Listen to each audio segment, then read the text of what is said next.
Hello, everyone, and welcome to episode 18 of UK League Chat. It's the final this week, the big final episode. Obviously, we've all kind of secretly, I think, hoped that we might. Well, I certainly kind of hoped we might have a non-academy team. We had a chance of a full non-academy final, and neither Excel or Fnatic even going to EU Masters. How crazy would that have been? But it obviously didn't happen, and we're back again with Excel and Fnatic. But perhaps not as close, I think, as it's been in the past, based on form at least. But we'll get into that. Now, to join us on this episode, we've got Orcs. For those who don't know, although if you're watching the podcast, you probably do. He's the colour caster of the UKLC, and also the Nordic Championship. How you doing, Orcs? How's it going? Pretty good. Yeah, just come out the semi-finals, and I was sad it was 2-2-0s, but at the same time, we had some good matches. Is the end result, and I think the finals is going to be insane. Yeah, definitely. All right, we'll get into that in a minute, and we'll go over what's to come. But before we do that, I just want to go through, have a chat about some stuff, kind of personally for yourself this split. One thing I wanted to ask straight off the bat, and it's something I've asked a couple of the people involved with some of the teams we've had on, because a big change obviously for the league this split was the move from LVP to Dreamhack, which was happened obviously at the start. I just wonder, from the casters' perspective, we've had people on from different teams giving their kind of thoughts on it and how it's changed for them. I wanted to know what it's been like for you. I guess I figured the biggest change was that you've not got maybe a studio big enough to smash stuff up in anymore. Well, yeah, that's a factor. I think with LVP, they obviously had things set up in advance. They had a plan in motion. Whereas I believe Dreamhack were told quite late that they were going to be picking up the UK League. Yeah. Which has obviously put some sort of limitations on things. But at the same time, I have nothing for praise for sort of the work that we've done with Dreamhack. Throughout the split, I mean, they flew us over to Sweden. I was initially concerned that with them being based over there, that the cost of us being in Sweden would be a bit too high for them to justify. But they were happy to keep us on. They flew us over. We've got to cast 4 days a week, which is great. The studio, as much as we were only using a smaller part, there was actually a bigger section we were going to use for the live final. So it's pretty unfortunate with them being cancelled. We don't get to show that off. But I think just day to day, it was a bit. They didn't have the sort of logistics in place to use that for every single week. But potentially, it's something that could be looked into for the future. But ultimately, Dreamhack were a pleasure to work with. I think throughout they've been quite supportive. They've sort of come to us, obviously not being too accustomed with the UK League. Whenever they've had issues or sort of questions, they've been happy to ask us, and we've been happy to help. And the whole team's been a pleasure. And I think the main praise I have is when everything started going a bit crazy with the coronavirus, they instantly they booked his flights the morning after. Basically, the announcement came in that the Schengen zone was sort of closing its borders, and they were scared that Sweden would follow suit closely, and they flew us out immediately, which was obviously really nice of them, because it could have been a little bit difficult if we ended up getting stranded over there. Yeah, that's fair enough. What I wondered if you're able to go into what any plans were for the live finals. Obviously, it's not happening, so I wasn't sure if there's that much could have been announced. Was there any interesting plans, or because I wondered, because there was live finals, I think, when LVP ran in it the first couple of splits, but then that was again in a studio. It wasn't like a live audience final, I don't think, was it? Was there anything like that? I think we've had a disconnection. Yes, I think Tom is dropping off. Oh well. Do you want to continue? Yeah, crack on. Sure. So in the summer, we actually had a live finals with LVP with a full audience in place, which was really cool. That was great to do. I actually managed to sell it out, which was a few hundred people. So that was nice, but we didn't quite have those plans set in motion with Dreamhack, because essentially going to be using the larger studio with more space. We're going to have an analyst desk, and then obviously the casters as well. We're going to bring in some more members of the broadcast team to sort of utilize that, and we were going to have the teams there in person playing.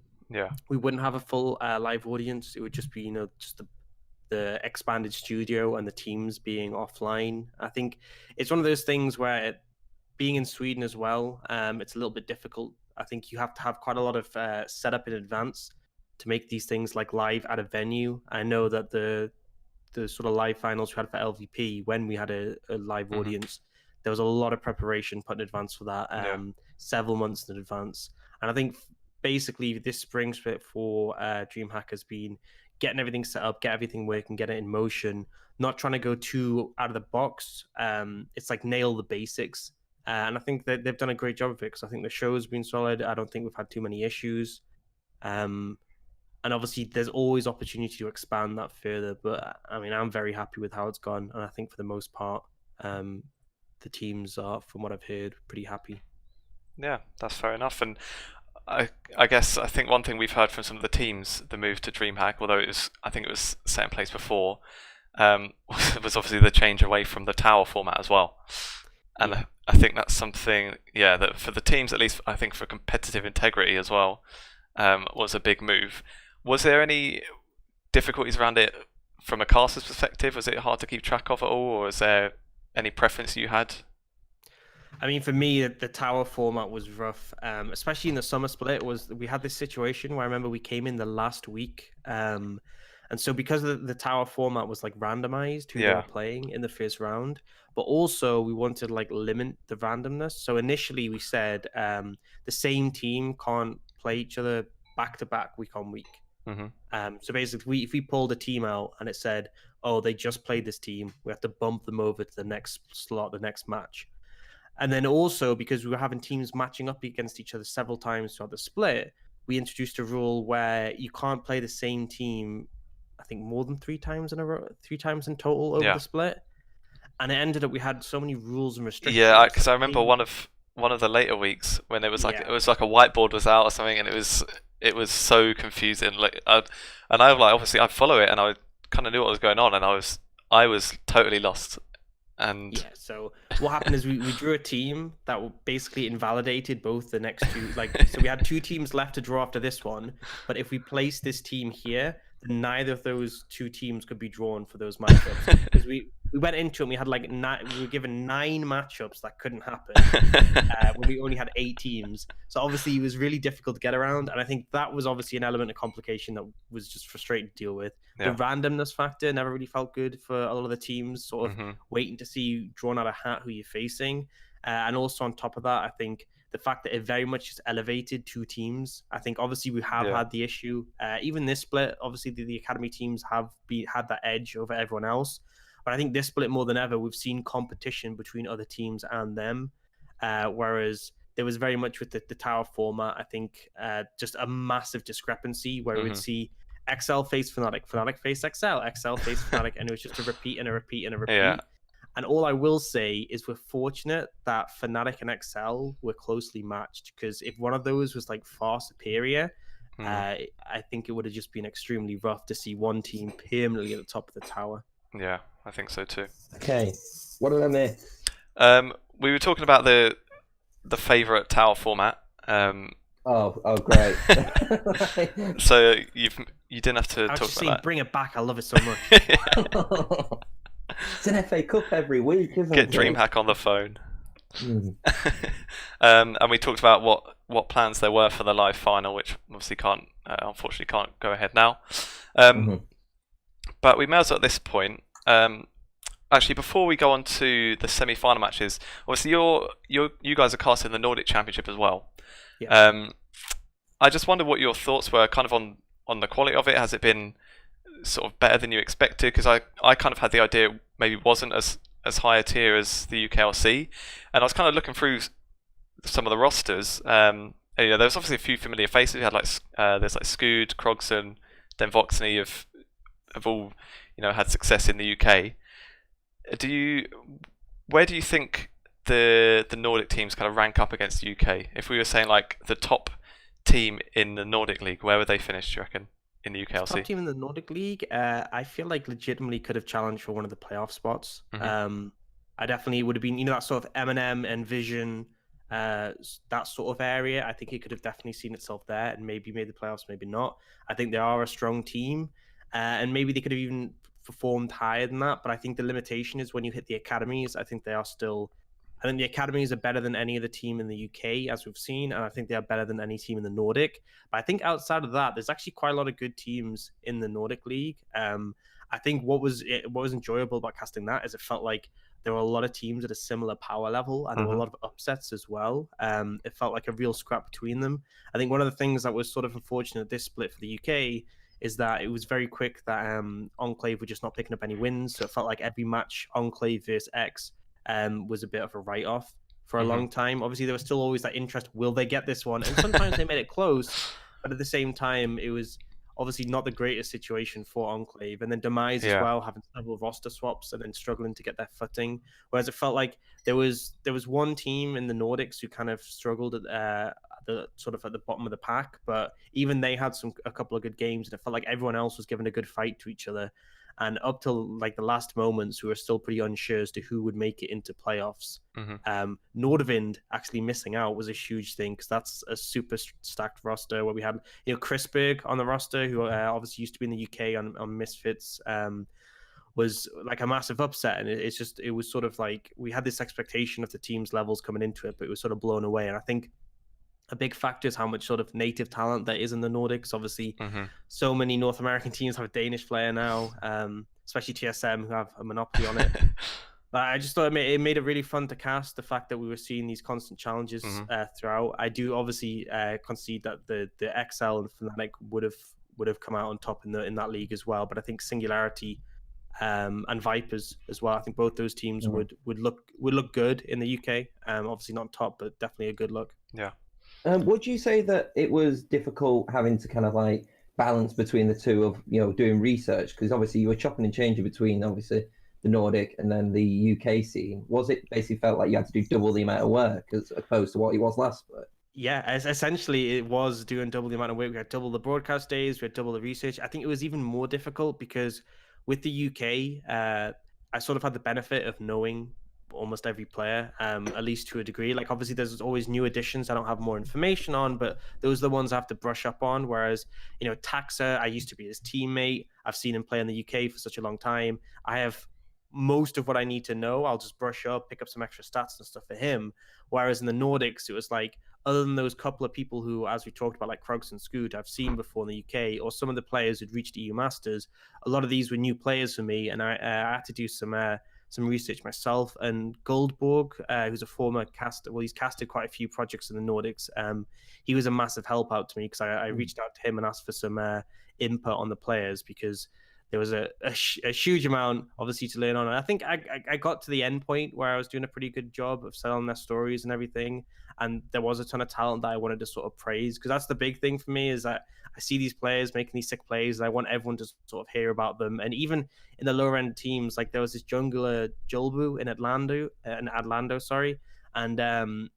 he had some rough games. I'll definitely say that. I do remember him having a 0-7 Lee Sin game, but then he's 0-7 on Lee Sin, and he makes the most beautiful insect that I've just ever seen. And I'm like, he is the best 0-7 Lee Sin you will see. And it's stuff like that. And I feel like a lot of the Nordic teams will regularly like skill check each other. I mean, even Singularity, or one of our top rosters, I remember there was a game where Scoot got absolutely annihilated by Aesthetic in the jungle. And so that was always super interesting. It felt like all these players sort of had something they want to prove to each other. And I don't know if you'd already talked about this, but was it last minute that you having to cover the Nordic League as well? So, I mean, the entire scenario was a little bit last minute, because LVP leaving was a bit of a sudden thing. Yeah. And it was a bit up in the air who would be sort of covering it in return. Me, Excoundrel, and Hitbrain were all sort of waiting and trying to get an understanding who'd be picking it up.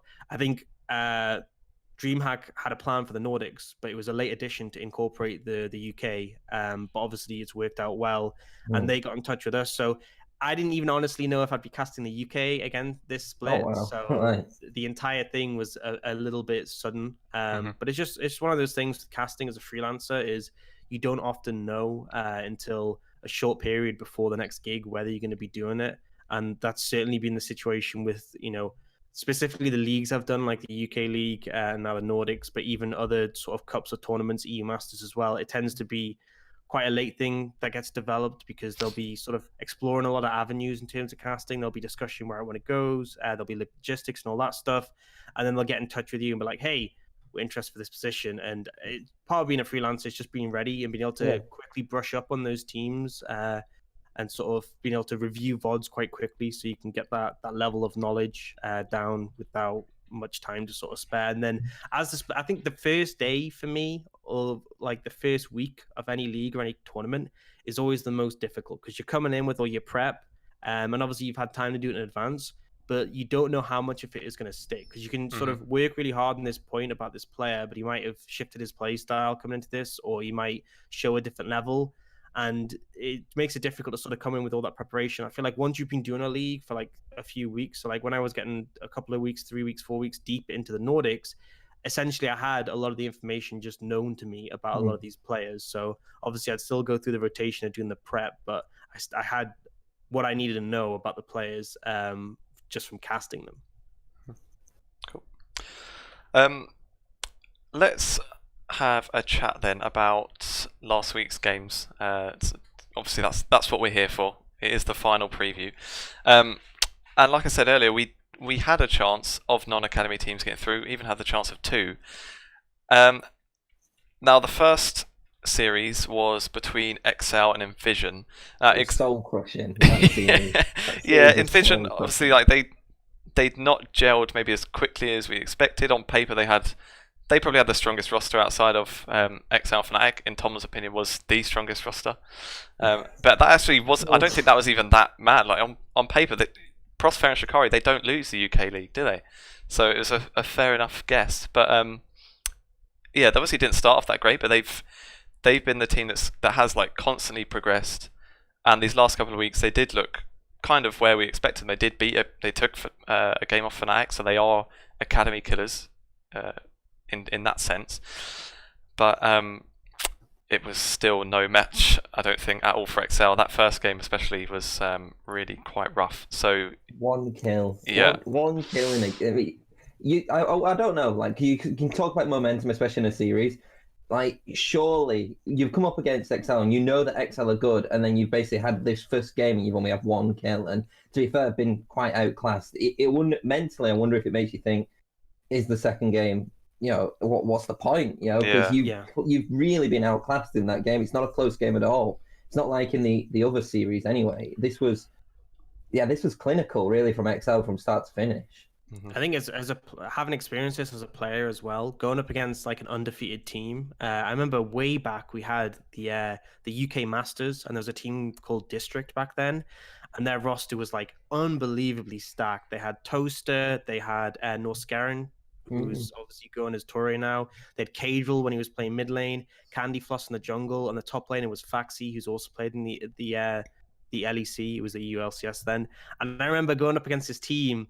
You obviously try and give it everything, but they haven't lost their single roster. You know they're stacked. You know they're super strong, and you drop a game to them, and it just feels like, yeah, this is too much. I think that game 1 was sort of showing the level of control that XL now has. I think as a team, they've sort of strengthened considerably since last split, and I don't think it's just down to the fact that they've added Deadly. I do think, for me, at the start of the split, I was sort of thinking XL would come in as the strongest off the start, because they have a roster that was very similar to the last one. The only piece they changed was Deadly as an AD carry, and AD carry tends to need the least sort of fit in compared to something like jungle, which obviously you kind of have to transition that heavily into a team. But although I thought Deadly was a great fit for them, this is a roster who just sort of ramped up completely. I think Taxa and Sendo, who typically have been criticized as being the weaker elements of this XL roster, have been playing extremely well. I think Sendo's been super consistent, which was the big complaint about him, is that he'd often die on weak side over aggress. That hasn't really been much of an issue for him, other than occasional moments. And I think Taxa significantly has been a lot more intelligent with the way he plays. He's not super kill heavy or gank heavy. It's not like everywhere he goes, someone dies. And I think we saw that in that game 1. It was more about the fact that he was always where he needed to be to facilitate his laners. Because fundamentally, with Special in the mid lane, with Deadly Kissing in the bot lane, you have extremely strong laners. It's just about setting them up. And we saw that when that first gank attempt came in. Well, it wasn't the first, but when that gank attempt came in from NVision and they tried to capitalize bot lane, suddenly the TP was actually sooner from Sendo, which is really rough. When you want to set up a play and engage in it, you want your TP to be first. But it was the fact that Sendo's TP started channeling sooner. Taxa was instantly there to sort of re-engage, and it felt like XL had seen this coming 20 minutes ago before the game even started. And I think that's what made it a very one-sided series, is that NVision, as much as they have some stacked players on paper, they've taken quite a time to gel. And I think XL just look really clean. Their control has seemed extremely strong. And I think more than anything, this series to me sort of showed that this team seems to be far and above the rest. And potentially it was a very good omen for them at EU Masters, because it really felt like no contest. And initially, before the semi-final, I thought NVision would put up a good fight, and they just weren't capable of it. Yeah. And I feel like if out of the other two, if it was Fnatic or Barrage, like genuinely, when we were discussing this, I said that NVision's probably the one which I would say is most likely to beat XL, even because I didn't think Fnatic actually were coming into it that strong. You know, I think they lost, was it 3 in a row or something like that? Well, they were starting to go back up, but then Barrage weren't looking great. I thought that NVision actually 5 wins in a row had the momentum and kind of, you know, I thought that they did have the experience in Shikari, in Prosper, and then they had Adept who's been playing well, and then, you know, Yusa and Nolty's probably the only one I would say has been not bad, because I think making playoffs is good, but a bit inconsistent for what they needed to. But what you were saying with Tax, I think, was perfect, because he's a player which people aren't really going to talk about in this series, because they're going to look at the other score lines. They're going to look at kind of Deadly and Special more than anything, and maybe even Kasing just because of his name more than anything. But Taxa was the person who glued it all together and was kind of able to let these players do this thing. And I do think that while the players may have been the same, because they all knew where they were going to be this split. It wasn't going to be, oh, you might play LEC this split, or you might play UKLC. Special especially looks like he's got a purpose. It looks like he's in a team and he's like, right, I'm fully committing to this. Because he could have, I don't want to flame Hyanan, but he could have maybe gone like what Hyanan did and kind of, he felt not like the player which he could have potentially been. Where Special now feels like he's got this place and he wants to make the most of it. Mm-hmm. I think as well, last split, them not having Special and having Exile for part of the split kind of made things a little bit rough. I think now Special has sort of realized that as much as he had that debut in the LEC, which was great, he's realized that unfortunately he's not got a starting spot there. This is his opportunity to prove himself, and he has been playing extremely well. And I think, harkening back to that Taxa point, I think Deadly is the big sort of epitome of that, because you always see Deadly become so fed in all these games. And it's not like, I mean, there are definitely moments where this happens, but it's not always a situation where Deadly, you know, crushes lane 2v2. It's often the setup from the teammates that facilitates them to become that strong. And I think that's why I thought he tied together really well with the roster, because even last split, XL were playing very bot side centric. And I think Deadly, his time on Giants sort of showed he was a player who could super benefit from having a ton of resources. Because we saw that EU Masters in the finals. The Antonio was a top laner for Giants then, and he would just play tanks. So like late in the game, he wouldn't pick up farm. They would just give it all to Deadly. Deadly would get like 100 CS lead in his opponent, and then it comes to late game team fights, Deadly would be the carry. And I think this is sort of fitting, gelled really well with XL. Yeah, because we'd had I mentioned before on the UKLC after show, I think Prosper had like mentioned that it was hard to maybe to see if Deadly was actually as good as everyone expected, because he is always able to just sit in the side lane and farm up and get all the resources. So in that way, you know, maybe wasn't an exactly clear representation of how good he was. But then I think the fact that, you know, that's his job. His job is to collect the resources and use it, you know, in those kind of late game fights and everything. And if he's doing that perfectly and they've won every single game, I think that kind of proves that he probably is as good as everyone thinks, because, you know, or at least that's what his role is for, and he's doing it perfectly. I mean, in these 2 series, he died once. And yeah, I think he plays his role very well. I'll definitely say that. And at the end of the day as well, I think he does look more of a complete player than what he did in that Giants roster. And that shows improvement. And I think when you can actually see split on split, all of these players have improved. Where you could say with some in the UKLC, they've kind of kept at that level where all it took was this one side to kind of get what they had, either get back to what they used to be, or basically improve on what they're doing. And there's a good mentality you can kind of feel around the whole squad as well. If we're talking NVision, obviously this was their roster that was the one that could take down the academies. You know, this was where, you know, we all kind of, everyone got a bit surprised. Everyone thought this roster's stacked. Finishing like this, where do you guys think they go for summer? You know, if we're talking about, we don't know if any of the rosters, if they're locked in for summer, like which players would be necessarily sticking around. They might end up changing all 5. But what do you guys think they would need to take it that extra level and give it that better push against the likes of Excel?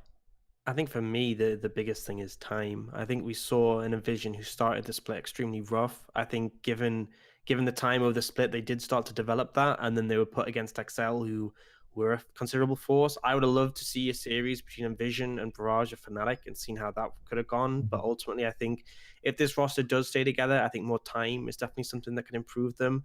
I do feel like, although they've had issues with some of the players, I think everyone other than Adept has definitely had moments where I've been a bit like, that's not exactly ideal. But I think that happens. I think when these players are all playing at their best together, they are a considerable force. And I think with time that could be given. But I think the big thing with this roster is I know a lot of the players would potentially explore options if they're given offers from other regions. So there's no guarantee that this roster will stay together. But if they did, then potentially we could see a much stronger summer NVision. Cool. All right, let's go on to the next game then. So the next one was thankfully a lot closer, and in that way kind of maybe a bit more interesting. So we had Fnatic against Barrage. Fnatic, we'd obviously expected to be sort of neck and neck, well, kind of, I'd say neck and neck. You might have thought Excel might be a slight favourite because they didn't make so many changes, but we certainly didn't expect Fnatic to almost finish 3rd, let alone come into the last week and still not even be guaranteed playoffs. They've obviously gone up against Barrage, who have been the side that looked to kind of overtake them as the main competition for Excel. But like Tom said, Barrage had a few losses in the last few weeks. I don't know if it had maybe been a bit of overconfidence once they'd qualified for playoffs and maybe took the foot off the gas. And the first match, Barrage did come out swinging, and for a lot of times looked like they were going to take it. Is it fair to say it was pretty much like just a hard carry from NineTeeSix in that first match to actually take it back in Fnac's favour? I think it was definitely a massive factor. I think NineTeeSix shown that on majors you can essentially go unchallenged. I think the big hit for me was that typically we've seen Ericsson, especially in the first matchup between Barrage and Fnatic, we saw them win because Ericsson challenged NineTeeSix. So Sybil put a lot of pressure top lane for flares, and then they went for like 3-man dives mid. And I believe NineTeeSix was playing Rise, and he just didn't get a chance to breathe. And you need that against him, because on this Azir, he was playing a super safe pick. He never got challenged in the laning phase. He got a massive CS lead, and then it put the game on a timer. And I think Barrage just kind of mishandled it. There were definitely points they could have put the pressure on more. But the problem is you're in a position where you make one mistake, you make 2 mistakes. Suddenly this side of Fnatic is winning team fights, and then it feels like there isn't too much of a comeback. I think especially with the strength of the front line for Fnatic, the safety tools like the Kalista Fate's Call, and then on top of that, having Kalista, Azir, who are super good sustained DPSs, it means that if you do mess up your initial engage, if you don't find backline access, you can very quickly find yourself losing a fight. And I think this is just a situation where clearly Barrage were a bit weaker, not having Sybil. I think that was obviously a factor, because I think for me, the driving forces for this roster were Sybil and Ericsson throughout the regular season. At least they're very successful parts. But I think that was a factor. And then I think on top of that, there was also a sort of a big issue with still players not playing at their necessary peak, because as much as Flares got really fed, there was quite a few sort of overstepping mistakes coming out from him.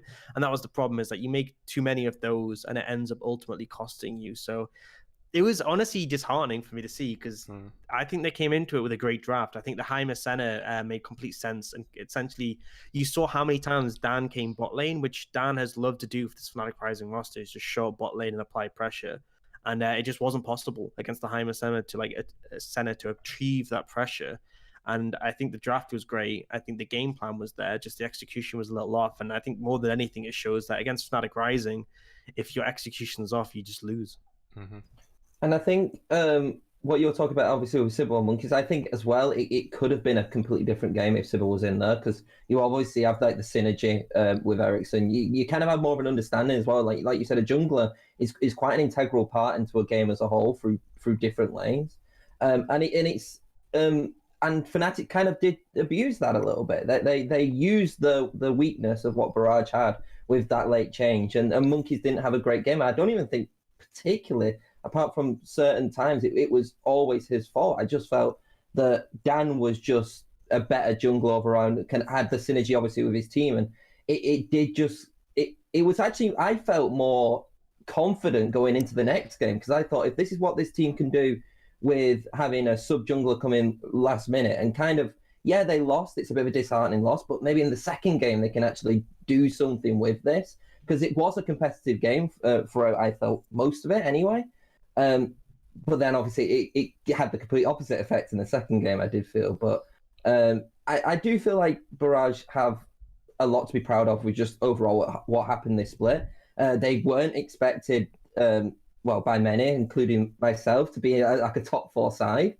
But in the end, they made it into playoffs, and they were competitive, I thought, at least in the first game, and did give it probably the best shot they could have, given the circumstances that was happening.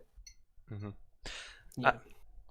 One thing I think you guys mentioned on the cast was the difference with Flares once he wasn't on maybe a comfort pick like Riven, and went onto Camille. Obviously struggled there, because we'd seen Pride maybe be the question mark for Fnatic throughout the split.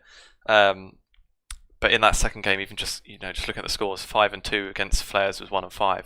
So it kind of was a bit on the other end. On that game. But what you said about NineTeeSix not really being pressured, would it have even made more sense, do you think? Like, if we look at the matchups he had a Azir against Aurelia and then Ziggs against Echo.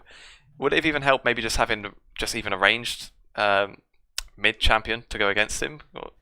Potentially. I mean, that's the big thing, is that you play something like Aurelia or Echo and you want to pressure your mid opponent. And if you fail to do so, then it's really rough. Like, in that situation, you're just better off taking a mage, and at least you're still going to be relevant later, or you can farm up. But the problem is that NineTeeSix, I mean, we saw this earlier in the split. I remember he picked Syndra, enemy team took Echo, and he demolished that matchup, despite the fact it is a counter matchup. And I think that's the sort of thing where, when you draft yourself into a situation when you're looking to punish this matchup and NineTeeSix says no, you're left in a rough scenario where essentially he's able to mitigate that pressure. It kind of ruins your game plan to an extent, and suddenly you're looking down the barrel of a super fed mid lane mage like Ziggs, like Azir, and you don't really have a solution to deal with him. I think that's why in the first game we saw Barrage against Fnatic earlier in the regular season. Barrage did so well was because they got that pressure top lane, and then they put that down towards the mid lane. And there was a point where, with Ericsson on LeBlanc, they were just 3-man diving NineTeeSix on the rise, and he had no breathing room. And I was like, that's what they needed to do if they're going to stop this guy from scaling, if they're going to snowball the game to their pace.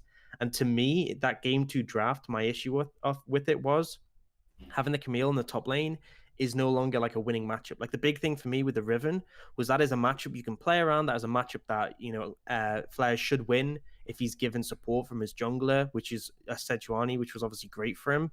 And then in that game 2, picking the Camille meant he was more on the back foot, and it kind of limited you with regards to lanes to play around, because mid didn't have the pressure you wanted because NineTeeSix is NineTeeSix.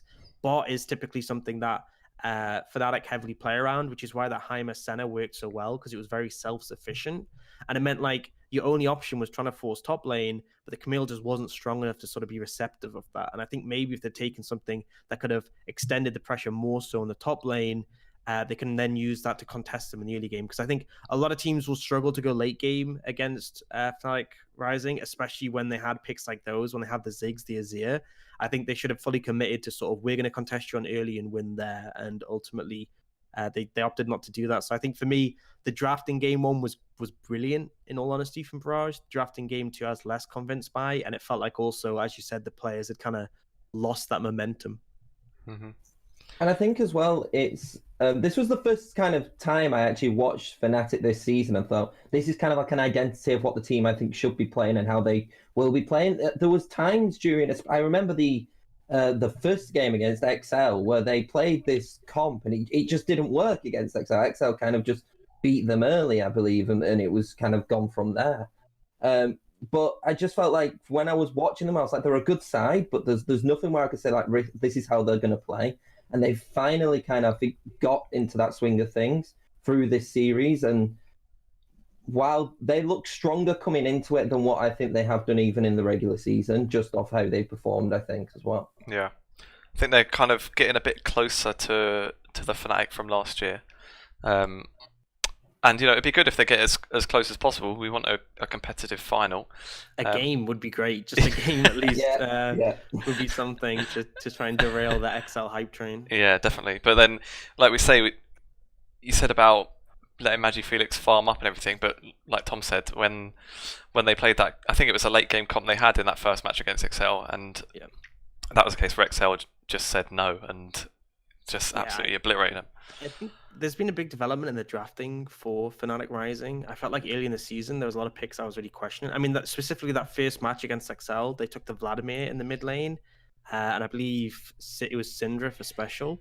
And it's like you just never have wave priority in that matchup, and it means Special can shove you in, bully you, and then roam wherever he wants to assist his team. And the end result was it was just kind of destined to fail. I feel like more recently they have improved on their drafting. I think it's not just a sort of a thing to take a hit on the coach for. I think a lot of it is sort of synergizing with your team and working out what picks work for them. But definitely things like the Ziggs and Azir are a lot more sort of relevant than like a Vladimir in the early stages, because even if Ziggs isn't able to sort of take over the game in the early levels, he can still clear a wave. He can still clear the wave, potentially shove it in, and then move to assist the team if they need to. Even Betty can throw his ult from quite a distance. And I think that's the sort of difference, is that one, they've sort of introduced these scaling picks that are still relevant in some aspects early, and also it's not pure scaling across the board. I feel like they always have someone who has some agency. Game 1 we had the Callista, game 2 we had the Rek'Sai. There's always that sort of pick that you can play around to be relevant. I think that's the big sort of change we saw from early in the split, because that first game against XL I think was very much a wake-up call, because it felt like they had a very good read on what was going to happen, because you saw Dan warded all of his jungle defensively because he knew Taxa would try and invade him. And then Taxa did invade him.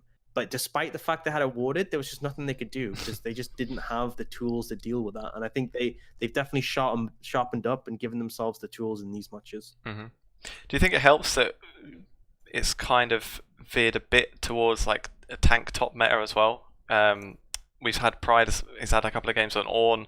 Aatrox, not really a full tank, but he's not exactly squishy.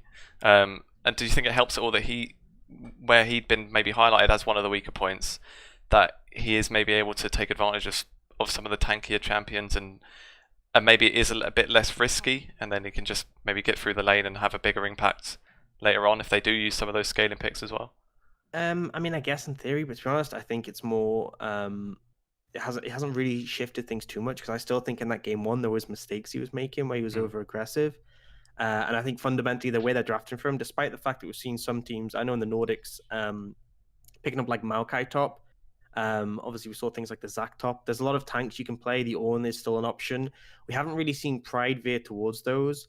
And he has had good games on things like the Set and Aatrox, but I think fundamentally the issue still is that they are playing very focused around bot lane. I think game 1 was a big indicator of that in the Barrage Fnatic series. Dan was just perma bot lane, and I think Pride needs to sort of still sharpen up with that and respect it, because I think a jungler like Taxa will find an opportunity to expose that, because they're very sharp about wave management. So when a wave is forcing you to overextend, Taxa will show up, he'll take you down, and then suddenly it's another sort of factor you have to deal with. I think a lot of the teams in the UK have been playing this sort of weak side top sort of thing. I think the only team that hasn't has been Barrage.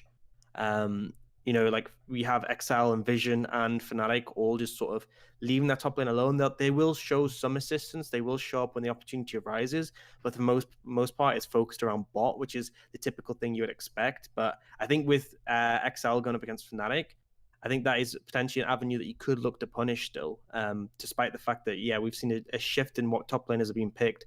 I still think that's a potential vulnerability, but we'll have to see how much of an issue it becomes, and maybe if Pride sort of finds those opportunities. Because the thing with Pride is that he does find these windows to actually punish, because he goes aggressive, and sometimes we saw it even in that game 1, it actually worked. But the problem is you have to know when to be aggressive, and I think he's sometimes a bit too aggressive all the time. So despite the fact we had some great plays come from him with some roams down, where he even bullied out Monkeys, I think he solo killed him at one point, but then he still died several times because he was just not tapering it. And I think that's the sort of critical thing he needs to sort of pick up on, because if they don't, it's a vulnerability. And I do think that, especially Pride and Bravado, that the they're the ones which people have looked at, because they're the ones which obviously which came into Fnatic. So these were essentially meant to be upgrades for this side. There was not going to be a time when they were going to take these players just to have a side grade or a downgrade. These were players which they thought could actually do better than what is a very, very good Fnatic Rising team last split. And so there is a lot of eyes on them, and there is a lot more scrutiny. But you've also got to say that, to be fair, like, not every player has played to the peak of what they could have done. Even NineTeeSix at point, while he's still been one of the best players, there has been games where that aura around him kind of just went. Where for the last two, for last season, the whole last season, it was always like this NineTeeSix show when you were seeing Fnatic Rising play, and it is a little bit of a change of play style, but there just isn't that same oomph around him, especially considering that other mid laners around him have actually got, I would say, considerably better in more competition in the UKLC. So while you can blame Bravado and Pride, you've also kind of look at the other three players, apart from probably Dan, I would say, and actually say maybe they should have also stepped up. I guess the good news for NineTeeSix, there's like the rumours that maybe he doesn't like playing on stage as much, but it's all online, so he's got the online buff. Yeah, I mean, I think in fairness to him, he obviously had a lot of success at the last live finals, beating XL 3-1, and I mean, obviously this has sort of been like the backing thing for NineTeeSix for some time. I think it's always worth taking with a grain of salt, because I think a lot of players will struggle in that live scenario. And I think sometimes, I mean, obviously the big sort of takeaways where people were saying that were quite a bit ago. More recently, yes, Fnatic has sort of dropped at the live point of EU Masters, but I think top four is where things get really difficult in a lot of these big tournaments. We see it typically at Worlds as well. So I think to a degree, I always I feel like sometimes these sort of rumors go about players, and it's very hard to sort of shake them off. But from what I've seen, NineTeeSix he's done fine when he's offline. It's just, for me, it's going up against Special, and it's like, if you're still going to sort of pick these scaling mages, could you potentially be put into a bad matchup? Because I feel like more than Ericsson has been able to, Special can potentially challenge you, or just maybe steal away your Ziggs pick, which at the moment Ziggs look pretty good. Is what I'm going to say, and I will, with no shame, say that I was abusing that pick in solo queue for a while. So there you go. Let's we'll go on to the actual matchup between XL and Fnatic in a second. One thing I wanted to ask you just before we move on, in both of those games, Fnatic played Maokai support, and I think you guys mentioned it on the cast that what does that do that maybe a Nautilus doesn't do, or something? Yeah, it's something along those lines. Any idea now why they would take Maokai support rather than just something more traditional? So I liked it in game 2 a lot. So the Senna Maokai, because the Maokai got farmed with the fasting Senna, so he actually became like a really Maokai with gold is good because he becomes like unkillable. But I feel like he's not great as a raw support, because sometimes he can struggle without the numbers to back up his kit. Because obviously Nautilus plays around his shield to do an engage, put his CC down, back away. Whereas Maokai kind of doesn't. Once he roots you, he actually goes past you, so it's very difficult for him to get out of that situation. So I feel like in the Calista game, it was probably more of just a comfort thing for Bravado, which kind of... I remember there was a time last split when Prospero was still on Fnatic Rising, and he started bringing out a ton of Shen support, and we asked him about this in an interview afterwards, and we're like, oh, so why do you bring out the Shen support? And he went, honestly, we were in a scrim, loads of supports were banned away, and I was just like, you know what, give me Shen. And he played it and it worked. So they played it some more times and it worked really well. And then they went, okay, cool, we're going to play this in comp. And sometimes like it's as simple as that. Sometimes it can just be this pick has been working for us. And I think obviously there's a lot of aspects that functionally for Maokai can work well. He has the CC afforded to him, which is point and click, so hard to avoid. On top of that, he has the saplings, which obviously can be used to check areas. But despite all that, I think in that game 1, I don't think the Maokai was the greatest pick into Senna Heimer.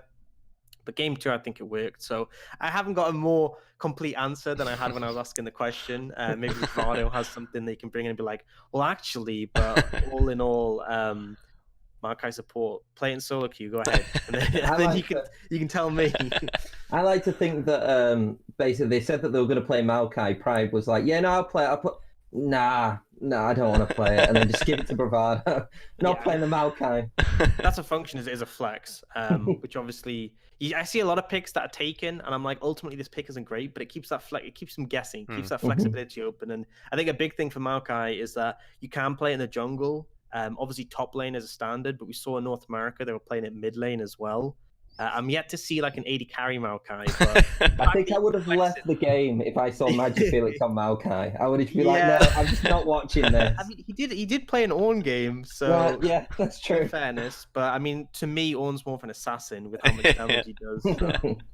Yeah, which obviously like Ornn was banned in those games anyway, but what you said about the second game where it made sense giving him the farm, would that in theory would that work for other sort of traditional maybe like top laners or more tanky champions, or just because in that case it seems like it could work with just basically anyone, just as long as you give them the farm, you know. Yeah, the critical thing is the lane matchup. So I've seen a lot of combinations. I've seen, obviously the standard was Tom Kench, obviously benefits from that gold. I've seen Nautilus, who was played solo lanes for a bit last year, so he can make use of that gold and also does become bulky. But I've seen picks like Karma, Morgana still supports, but they function as solo laners. I've seen Rumble work as in tandem with that. And obviously we saw the Heimer in the game before picked up by Barrage.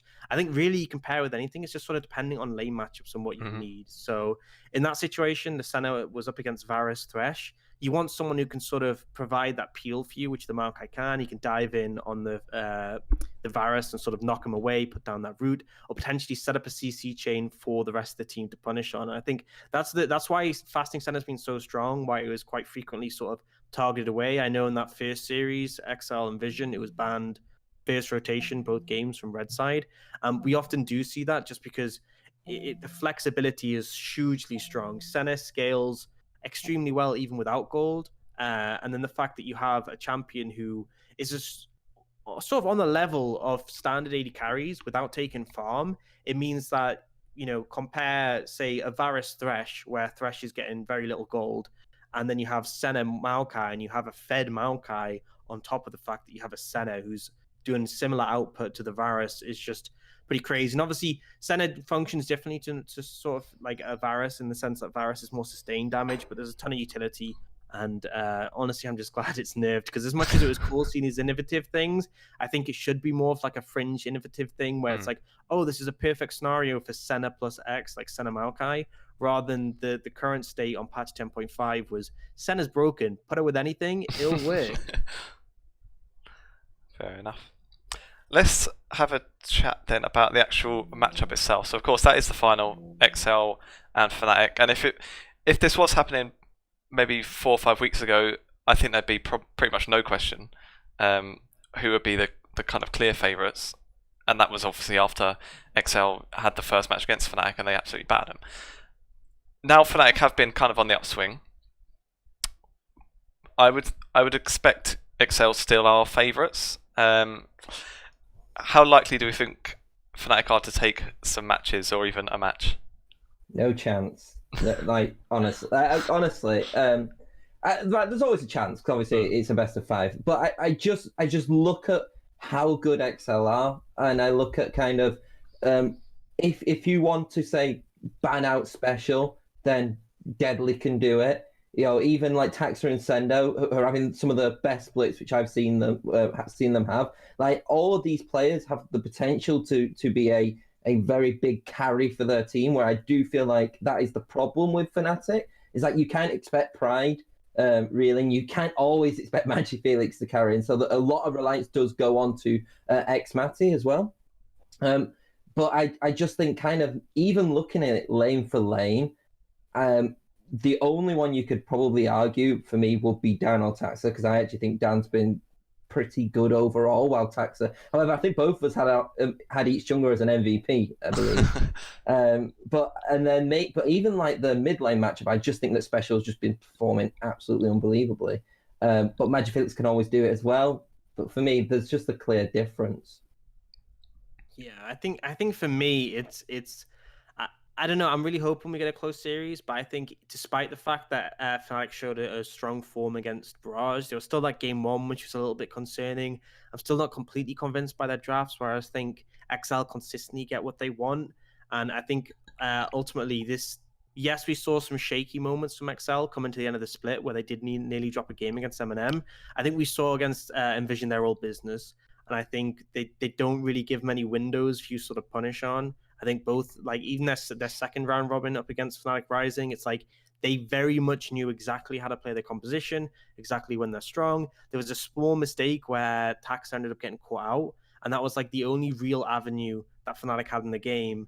And then it was quickly sort of rectified. Obviously, they got the Baron, they made some stuff happen, but then it was quickly rectified when XL went, okay, now we're taking over the game again. And I think as a result, for me personally, this is heavily favored towards XL unless something drastically changes from Fnatic before now in the finals, unless they come in with some great strategy. But the thing is, you can typically see that happen. You know, they can come in with a strategy to counteract XL. I don't think XL are infallible by any means. I just think that right now they are very much the best team in the league, and Fnatic are coming in at underdogs. I do think, though, if that game does go in favor of Fnatic in the early game, that they could potentially find momentum in that. And then if they take one game, that sort of gives you the hope that you can take more. I think there are avenues to punish. I think we've seen mistakes from XL where, you know, sometimes they don't play things as clean as they'd like. They're taking sort of skirmishes on the top side of the map when they don't have the numbers they sort of need to. And although it is a hard ask, I think there definitely is avenues. We just have to sort of see what Fnatic we got on the day, because I think they need to be playing their absolute best if they're going to come out ahead of this XL roster. What do you think would be the best game plan to try and beat XL? Because I think that the main, even though, you know, if you do go lane by lane, maybe XL probably looks stronger anyway. But I think the key thing for me is that on XL, like, I don't see any question marks. Like in Fnatic, we say about maybe Pride can give away these easy kills. Maybe Bravado hasn't been an upgrade on Prosfair and Targamas. But on XL, I don't see where those question marks are. I don't see where, like, what do you exploit? I think for me, we have seen situations where XL will sort of they'll feign aggression a lot and sort of put numbers on the other side of the map. So, for example, when Deadly's farming bot lane, they'll still look to at least pretend to contest an objective. So it forces you to bring more numbers over, or maybe they'll even contest it because they're confident they can win it 4v4, 4v5. They'll do that sometimes. We saw a situation in their series against NineTeeSix where, you know, they were feigning aggression on one side of the map, and it meant that Sendo could get plates on the other side. I think if you have hard engage, you can potentially punish that avenue, catch them out when they do have someone in a side lane, which they are potentially liable to do. I also think if you heavily punish bot lane, you can look to challenge Deadly, but I think it's very much going to be draft oriented, because often XL do put themselves in situations where they have strong bot lanes, and then also Sendo's been extremely good in the TPs, so maybe it's a situation where you have to give a little bit of space to Pride, force a TP top lane, go bot lane, you want to have secured mid lane priority by giving a good pick to MagiFelix or a good matchup, and then you can force through bot. It's the fact I'm having to take so long to explain it, but it shows it's not exactly an easy task, but I think it is possible that XL can be challenged. And I think once you get through the early game, I think the later stages, XL, again, aren't infallible. Their decisiveness is the real big killer, because we saw that quite a few times in their first match against NineTeeSix at the start of the split. Despite the fact that there was great scaling on the side of NineTeeSix with things like Senna, no, it wasn't Senna, sorry, it was Aphelios and Soraka, I believe. And they just went for a great engage in the late game when really it was NVision's time to take over. And then I feel like we saw that again in the M&M game where they nearly lost, but then it was a great call by Sendo to go for a backdoor. I think that's the thing, is that you have to go into this series, and whenever you make a call, you just stick to it. You just go, right, this is our call going. And there needs to be very little doubt around that, because I feel like that's the state XL currently have, is that when a call is made, they make the right call, but also they just instantly follow it, it seems, because there's very little hesitation time. And I think often hesitation in a series like that will be the killer, because as much as you can have the best plan in the world, you can spend this entire week leading up to the finals being like, okay, we've drafted the perfect plan to beat XL. It's very different between knowing the plan and actually executing that on the Rift. And obviously there's a lot of experienced players on Fnatic Rising, so by all means they potentially could, but it's just about implementing it. And right now XL are looking like the force to be reckoned with. I do feel like a lot of it also for me comes into how Pride performs. So I feel like you were talking about some of the games though. But I feel like actually when XL have looked their weakest was actually when it's more of a top side dominated team they've been going up against. So for example, with Mummus and M&M, and even kind of there was that game against Demise where Kerberos just wouldn't let the team die at points, and with the Gangplank, I think it was.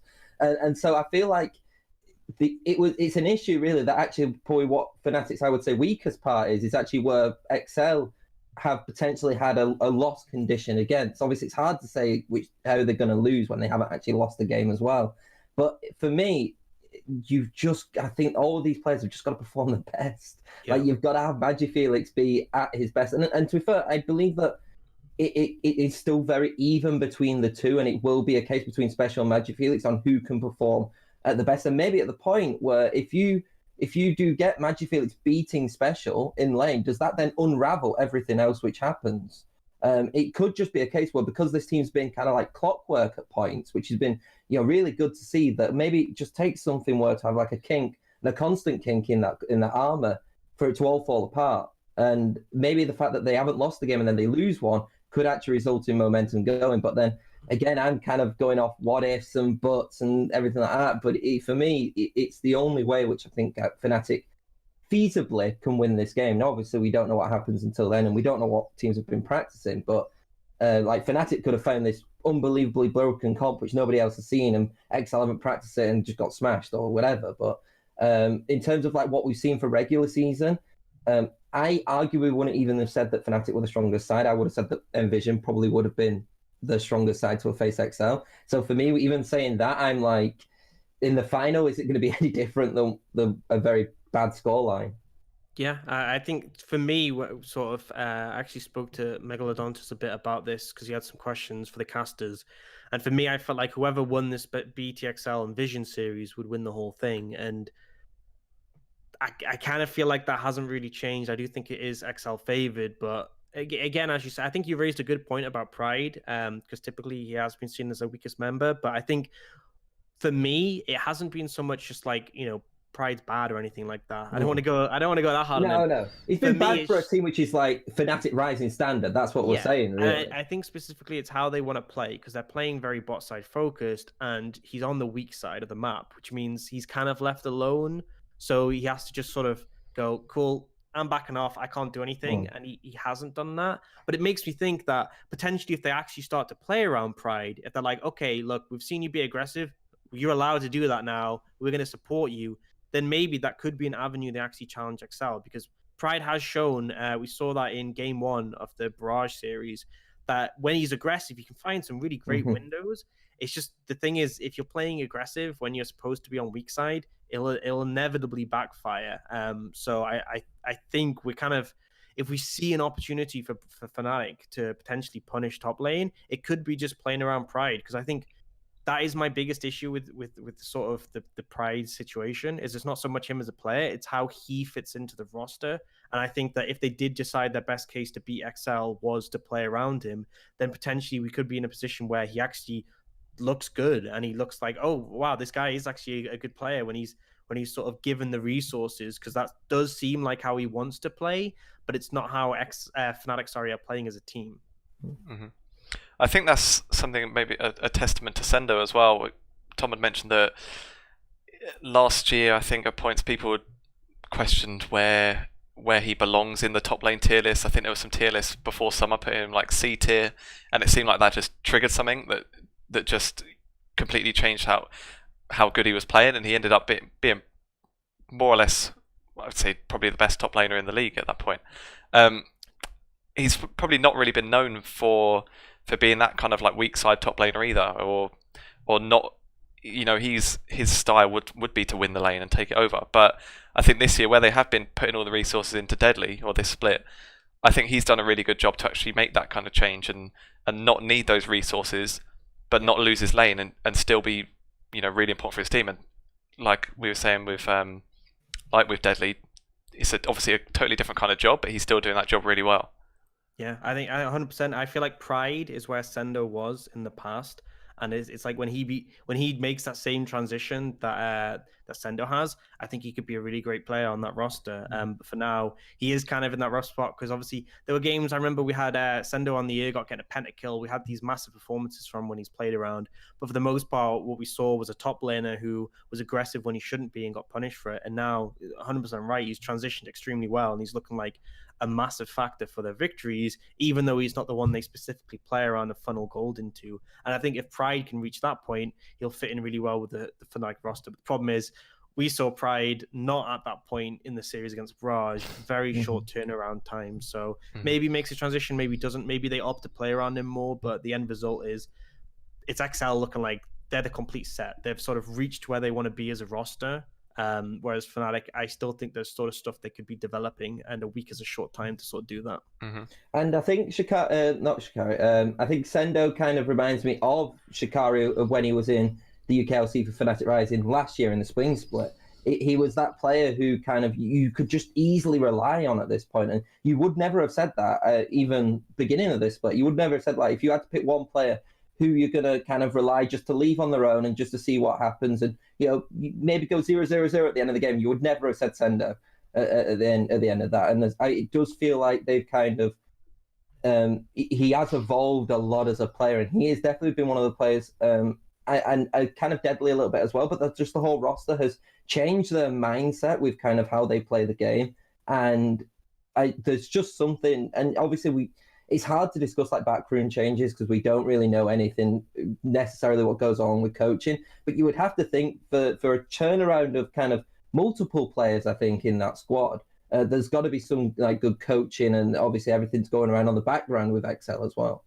Yeah, I mean, there's multiple factors to it. I know being quite close with Shikari and Prosper, I know that then when they were on Fnatic Rising, Youngbuck would sometimes work with them. So I think that could well be a factor that's also helped, as Youngbuck being on the main XL roster and able to offer some assistance. I think Swiffer as well has clearly done a great job, because for me, the basic way that I'd fundamentally describe XL is it's no longer about, we're an academy roster, so we can afford the biggest stars on our roster.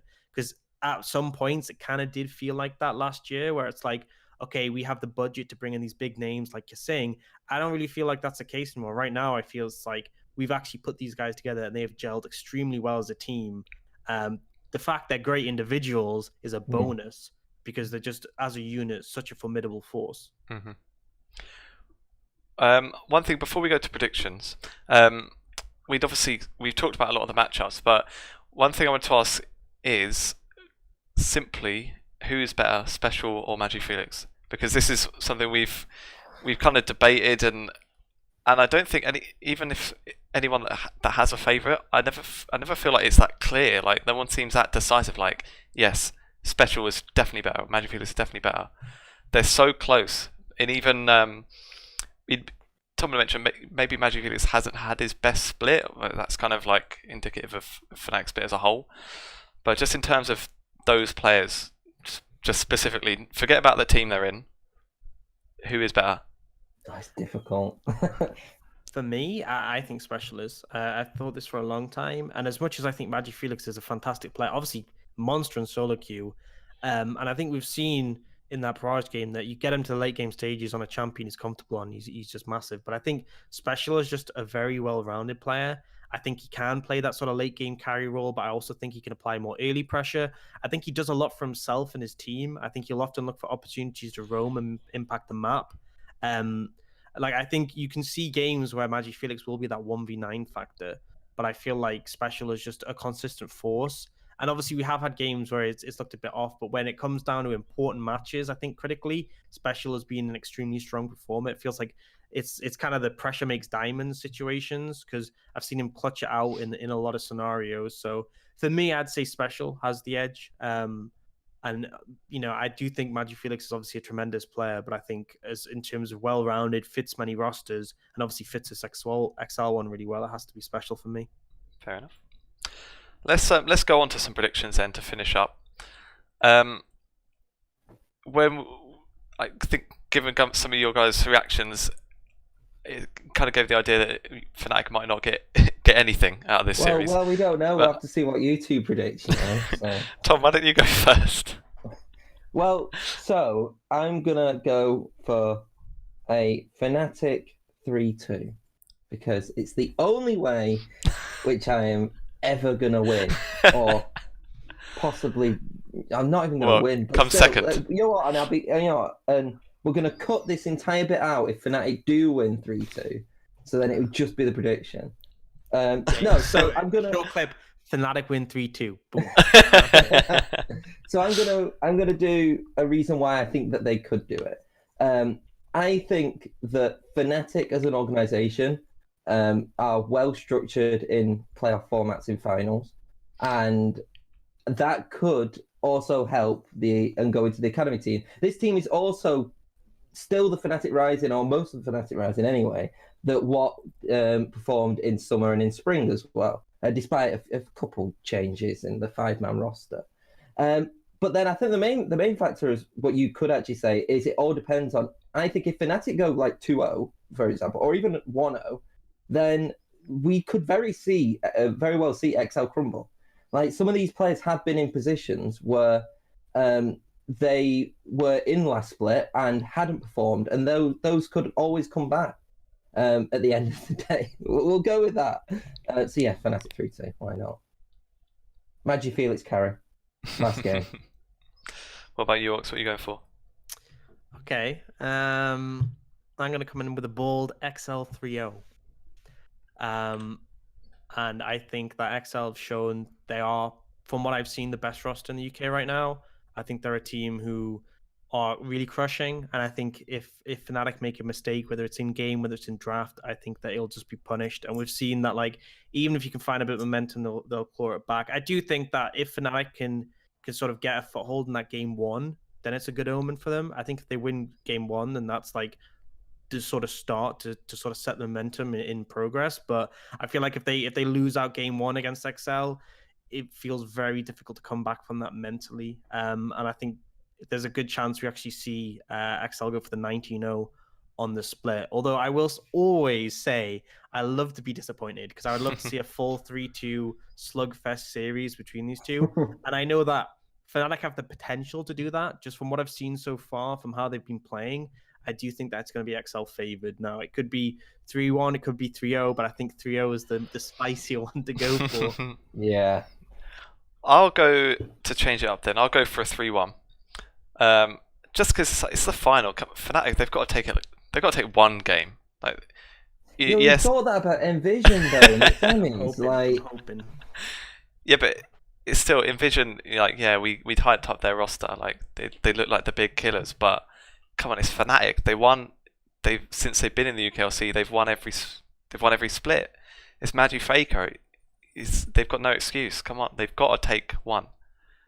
I think going for a Fnatic win, Tom, that's maybe a reach, but I would love to see it, honestly. I think Tom's suggestion is the most fun. Yeah. Because I'll always love a close series between these two, and I think Fnatic are the team who've shown that when it comes down to it, they can make things happen. But I guess we'll see. What do you think Fnatic would have to do then? Obviously they both qualify for EU Masters now. I'd say even for XL as well, because obviously if this is a 3-0, like, is honestly probably the most likely given the form, there could be obviously that overconfidence. They'll be against probably definitely higher level competition in EU Masters.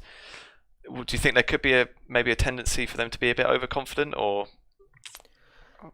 I'd hope not at this point. I think XL have shown that they sort of, when things do matter, they take them seriously. And I think more than ever, both teams are going into the group stages of E-Masters. The format's been changed. Sort of last summer, E-Masters summer 2019, we saw an E-Masters where, like, you looked at the group stages and you were like, these are the top 2 teams from each group.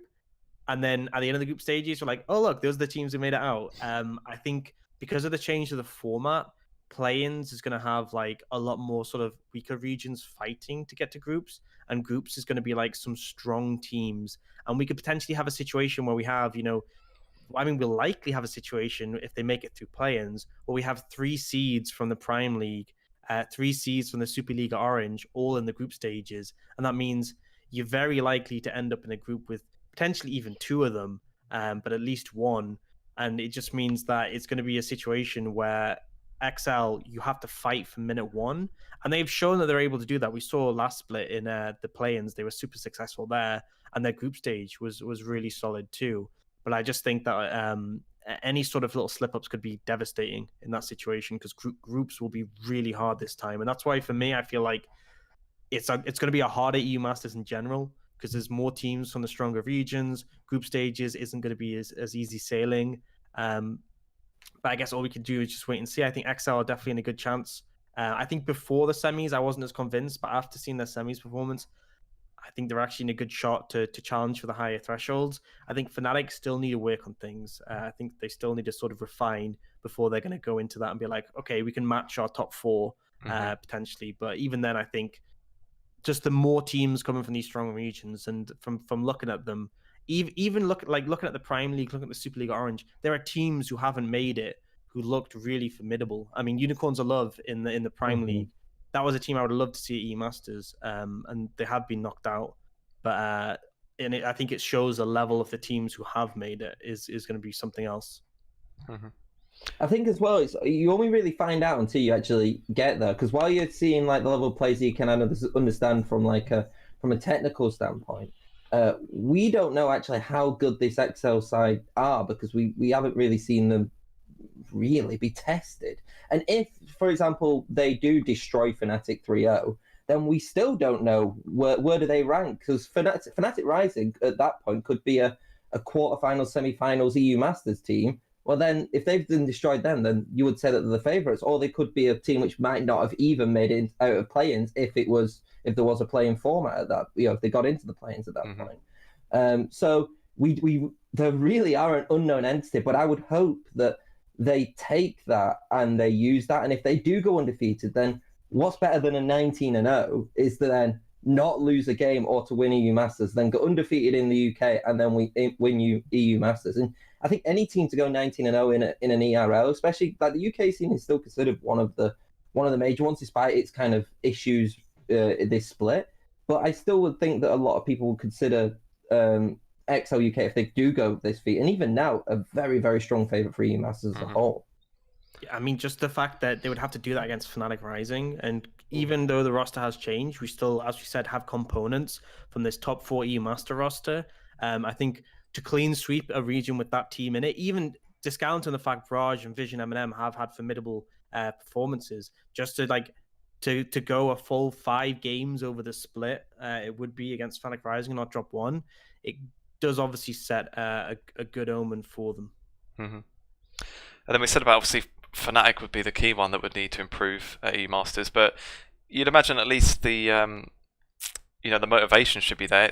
It's EU Masters where we always see pretty much every split that whichever teams finish in the top 2, half the rosters end up in the LEC. So you'd hope at least that, if anything, is going to see Fnatic improve once they reach there. Obviously, their players are on Fnatic, so probably they're on people's radar at the very least. But it's really at that EU Masters stage where they get the eyes on them and yeah, they get the real shot. So hopefully we'll see both of our teams put up a good fight then, and who knows, maybe an all UK final if all goes well. Maybe. Not so confident. But well, because clearly they're going to face each other and knock each other out. That's it. Oh yeah, it'll be semis. It'll be like Worlds when you always have like the Korean semi-final and.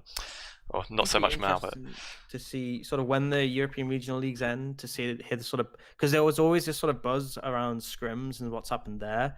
So, for example, last summer it was like LDLC, Rogue, Fnatic Rising. They were like actually no, I think less so Rogue. I think Rogue was the split before. LDLC were definitely the team like last split where it's like this team is something else. LDLC, Fnatic Rising, from what I'd heard, were sort of dominating scrims. So scrim and LEC teams are doing well. And then like LDLC kind of flopped, and I think that's kind of it makes it even more difficult to kind of read things, because you don't know which team's going to be able to translate that. I mean, we had the Rogue roster who went to LEC after their spring EU Masters, and they lost in groups, and then they got to LEC, and they end up doing a great performance and making it to playoffs. So, I think it can always be extremely hard to read, even when you think you have like a finite, like, okay, we know these players are good, we know they've been good in scrims, we know they've been good in their region, and then they get to E-Masters and they just don't perform. And you're like, oh, well, you know, it's hard to make the conclusions, in all honesty. And I think, again, the thing that really scares me is group stages. I think, in all honesty, if XL make out of group stages, I think we'll put on a good show, and we could probably take a couple of series. Just my concern with group stages, it's such a limited amount of games. You could drop 1 or 2 that could potentially turn it from you qualifying to not qualifying, and it just makes it really scary, because groups will be stacked, and I think you can obviously lose a lot of strong rosters, especially if you get a rough draw, and you end up getting seeded into a group that's like the group of death. I suppose the one probably nicer thing, where you mentioned that when we were talking about MagiFelix, is it any different playing offline? And he said obviously for any player it's different, especially in these ERLs. A lot of them would be online only, and once you get to that offline stage, it can be totally different. But I presume, I don't remember seeing anything, but I presume E-Masters is going to be all online, given the current circumstance. So. Yeah. So I mean, I haven't confirmed it, but it's like, yeah. I don't think E-Masters is going to get an exception under the current situation. Yeah, I wouldn't think so. So I guess in that case, it's, you know, a bit more comfort for everyone as well, and that might mean that the I don't know how the word's gone out my head. The scrim performances might be a bit more telling of what is actually going to happen. Obviously, E-Masters is always like only offline at the end anyway, but maybe they might be a bit different. So if we do hear stuff about Fnatic suddenly stomping in scrims, maybe we can at least get excited about that. However, as well, though, I do think you've got to look at it the other way, and some sides some sides will thrive off being on a live stage at points, and so like, for example, while it might benefit, say, Fnatic, like XL might have gone through this entire split, probably wanted, because obviously at the beginning of the split, wanted to go to E-Masters, probably wanted to perform on the stage, and then maybe they get to the semis, and because it's still that online culture per se, that maybe they don't perform as well as what they could do, because there isn't that adrenaline which could have gone through what it was if it was a live game. So it swings and roundabouts really, but all of this depends on, 1, the player, and 2, factors which you can't even really determine at points, because you would never have known that this situation was going to happen. So you wouldn't have picked, like, you know, the complete offline gods or the complete, online gods, at that point. I think as well, for me, the big thing is team dynamics can change drastically, because I know a lot of players obviously wanting to go home to their home countries and like leaving the gaming houses. That can change ping, which can make a difference, but obviously not being there in person, you imagine a situation for XL where they finish their game, they all group up together with their coach, and then they have discussion on things. It's having that atmosphere, being like, I know that they have like specific gaming like offices where this is where you play, and having that sort of environment. I mean, even for me as a caster, casting online compared to like at a studio is a very different experience for me. And I think so far in the couple of casts I've done, I think it has hit my casting, because it's something I'm not used to, and I think that can definitely be a factor. So it may change teams where players are going home because of the COVID-19 situation. I'm not sure what the full situation is for XL. I know for sure that Taxa mentioned he's still in UK. I'm not sure if all the players have stayed at their facilities, but I know for a fact that this could affect a lot of teams. I mean, the entire situation is just unprecedented, and it's obviously going to have impact. So I guess it just shakes things up, and it kind of makes me feel a bit lucky in the sense that, not lucky the situations happen, obviously not, but lucky in the sense that we can still continue. Obviously there's limitations, but we're E-Masters still going ahead as of now, and the fact that the LEC is still going online, the LCS and everything, because I know that, if you're a huge football supporter, you're kind of just going to have this big black hole where that's kind of taken away for. I was watching Connect 4 on Twitter. Luckily, I like esports as well, because it's a case of, like, I was thinking I was watching. Thing is, though, is that some of the sporting brands as well have actually done unbelievable in terms of marketing it as well. Like, so I've never watched NASCAR, but I tuned in to watch the NASCAR live stream when they were doing all the esports. I didn't know who these people were, but even I tuned in for it, and there probably would have been race fans who tuned in for it as well. So it's nice to see that at least the community is all working around it, and then we've still got things like esports, and especially like it didn't affect really any ERLs or even EU Masters, because the majority of that is done offline online anyway. So it's nice that there are still things which we can do while we're essentially in the UK literally locked down. So yeah. What's your situation like now? Are you still locked in your room, or are you allowed out? Coming back from Sweden. The situation, I said this on stream, but I'll say it now for context. Was basically that. So my sister-in-law is staying with us, and she's pregnant, so obviously at risk. My girlfriend has asthma as well. So it's kind of, when I came back from Sweden, having just gone through an airport as well, thought the best thing would be to self-isolate for a week. I was like brought meals to my door, but after a week when no symptoms had emerged, I've kind of been not released completely. Obviously we're still self-isolating, but I'm now released from my room, so I could sort of roam the house and the garden. But yeah, obviously everyone's trying to stay safe, and I think the big thing for me is that, you know, it's not so much the impact it'll necessarily have on myself, but the impact it can have on other people. Yeah, my cousins have recently actually got they've been tested and they're positive for it. Wow. So fingers crossed they'll be safe. But I know across the country a lot of people will be infected. A lot of people might end up not surviving, but ultimately what we can do is try and prevent it and sort of think about not just the impact it'll have on you, but on other people. Yeah, I think because I see some people like, oh, you know, I'm not at a risk, but it's like, you know, your family members could be someone you just end up passing into, and it's a similar situation with like vaccines, where we tend to vaccinate for a lot of things like measles, even though, you know, a lot of people vaccinate for those, even though you're not really at risk of catching it, and it's because there are vulnerable members of the community who can't get the vaccinations. They're not lucky enough to be able to actually have them safely, and so the end result is they're relying on herd immunity. And obviously this isn't a herd immunity case, but it's like your actions, you being safe, is going to sort of keep other people safe who may not have as much freedom. Who, I know my brother's diabetic actually, and he's actually staying in a flat by himself, and we're bringing food to him because he's extremely at risk.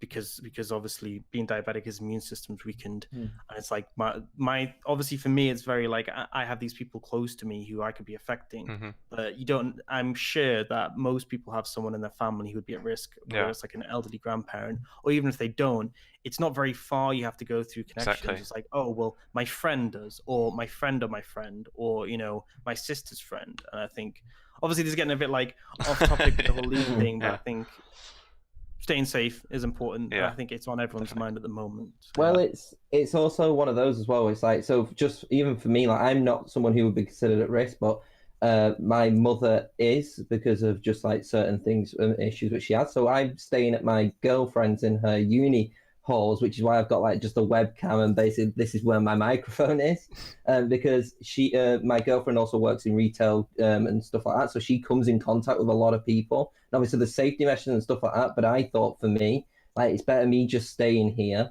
because she'll be coming in and out with things, and then she could have something which can then pass it to me, which could then pass it if I do go home. So it's very much one of those just situations where you don't know who could actually have it as well, because some symptoms can be very, very minor, of literally just a cough, and that could then spread. So it's these measures are put in place for a reason, and so that's why we should follow it. Yeah, I think the last thing I'll say is that self-isolation is something that it's inconvenient for a bit, but the pain of losing a loved one never leaves. So I think for that reason, it's kind of like everyone has to take it on the chin. Yeah, and you know, if everyone should they start playing video games, and then it's just fine. Like I just nearly bought a PS4. I have a PS4 at home. I nearly bought a PS4 to bring it here. I lent my PS4 to my little brother because he's stuck in a flat. Games. But I think my mum said that to me. She was saying like, you must be in a pretty nice spot that like a big hobby of yours is basically self-isolating. And I think as well as a big thing is that like, when you're quite into video games, you tend to have a lot of social circles online. Yeah. I know that like a lot of my family members have been talking about trying to maintain contact and stay in touch with people. But for me, a lot of people who are like, I have a lot of friends who this is how I stay in contact with them online. And so it's just a natural thing that sort of fits in. So yeah, I'm used to it. Yeah, it's obviously benefits to being a gamer at this time. Yeah, definitely. And on that, I think we'll finish up with that message of, everyone just please stay at home. So if you're listening, as always, on Spotify, you can follow on there. If you're watching on YouTube, you can subscribe. You can see all of our Twitters on the screen, so you can follow us there, and you can follow NineTeeSix on Twitter at NineTeeSix. That's it. Thanks for listening.